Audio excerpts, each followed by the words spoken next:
All right, so this morning we're starting off with some low clouds. They're not super far inland. You can kind of see them off in the distance from Poway as we look from Mount Woodson this morning.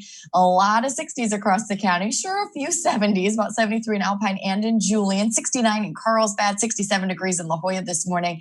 And check out our dew point temperatures. If you recall, over the last week or so, temperatures have been in the 70s for the more muggy days. Look at the deserts right now. In fact, we were near 80 at one point there. 30s and 27, that is just a lot more comfortable. Really dry air filtering in. In fact, Ramona in the 50s, Alpine at 45 degrees, so a lot drier air filtering in, and that will continue to be the trend as we head forward into this weekend.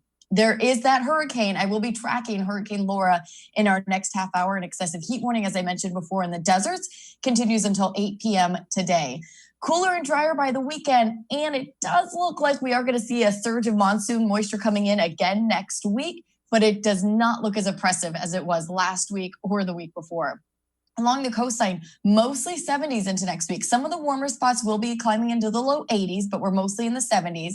Inland neighborhoods still toasty today in the mid 90s, low 90s tomorrow, and then 80s return this weekend. And look at those overnight temperatures back into the 60s. The mountain areas in the 90s for one last day, and then mid 80s over the weekend. And for our desert areas, extremely hot today, a little bit more comfortable this weekend.